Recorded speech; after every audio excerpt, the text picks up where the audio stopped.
শত শত বন্দির সঙ্গে দুগ্ধ পোষ্য শিশুদেরকেও গোপন বন্দিশালায় রেখেছিলেন ক্ষমতাচ্যুত বাংলাদেশের সাবেক প্রধানমন্ত্রী শেখ হাসিনা। তার শাসনামলে জোরপূর্বক গুমের তদন্তকারীদের একটি রিপোর্টে এমন তথ্য প্রকাশ করেছে সংশ্লিষ্ট কমিশন। আর এই খবর দিয়েছে তুর্কি বার্তা সংস্থা TRT1। বলছে যে অন্তত অর্ধ ডজন শিশু তাদের মায়েদের সঙ্গে হাসিনার গোপন কারাগারের অন্ধকারে মাস কাটিয়েছে বলে উঠে এসেছে তদন্ত কমিশনের প্রতিবেদনে।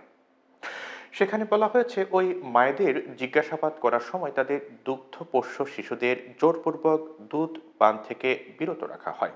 আটক সে সকল নারীদের ব্ল্যাকমেল করতে এমন ভয়াবহ মানসিক নির্যাতন চালিয়েছে তৎকালীন প্রধানমন্ত্রী শেখ হাসিনার বিশেষ বাহিনী। এই প্রতিবেদনে বলা হয় যে গত বছরের 5 অগস্ট ছাত্র জনতার গণঅভ্যুত্থানের মুখে ভারতে পালিয়ে যান শেখ হাসিনা। তিনি বর্তমানে সেখানেই অবস্থান করছেন। ছাত্র জনতার আন্দোলন চলাকালে জুলাই ও আগস্টে সংঘটিত গণহত্যা সহ মানবতা বিরোধী অপরাধের অভিযোগে ইতিমধ্যে হাসিনার বিরুদ্ধে গ্রেপ্তারি পরোয়ানা জারি করেছে বাংলাদেশের আন্তর্জাতিক অপরাধ ট্রাইব্যুনাল। ইতিমধ্যে হাসিনার বিরুদ্ধে ব্যাপক মানবাধিকার লঙ্ঘনের অভিযোগ পাওয়া গেছে। এর মধ্যে রয়েছে রাজনৈতিক প্রতিপক্ষকে বিচার বহির্ভূত হত্যা এবং শত শত মানুষকে বেআইনিভাবে অপহরণ ও গুম করে গোপন কারাগারে বন্দী করা। কমিশনের প্রতিবেদনে বলা হয়েছে যে এমন একাধিক যাচাইকৃত ঘটনা রয়েছে যেখানে নারীদের সঙ্গে তাদের সন্তানদেরও গুম করা হয়েছে। 2023 সালেও এমন ঘটনা ঘটেছে বলে কমিশন জানিয়েছে।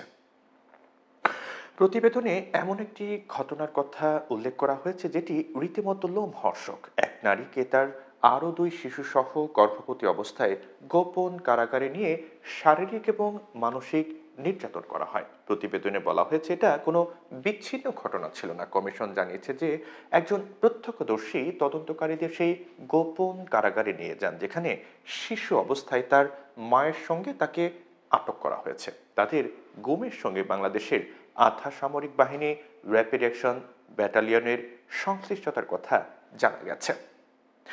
টিআরটি ওয়ার্ল্ডের প্রতিবেদনে বলা হয়েছে যে তার মা এখনও ফিরে আসেননি। অন্য একটি ঘটনায় এক দম্পতি এবং তাদের শিশুকে আটক করা হয়েছিল এবং জিজ্ঞাসাবাদের সময় বাবাকে চাপ দেওয়ার জন্য মানসিক নির্যাতনের অংশ হিসেবে এই শিশুটিকে তার মায়ের দুধ খাওয়ানো থেকে বিরত রাখা হয়েছিল। অবশ্য ক্ষমতায় থাকাকালীন হাসিনা সরকার জোরপূর্বক গুমের এসব ঘটনা অস্বীকার করত। সাবেক এই সরকার দাবি করেছিল যে নিখোঁজদের মধ্যে কয়েকজন ইউরোপে পৌঁছানোর চেষ্টা করার সময় ভূমধ্যসাগরে ডুবে মারা গেছেন।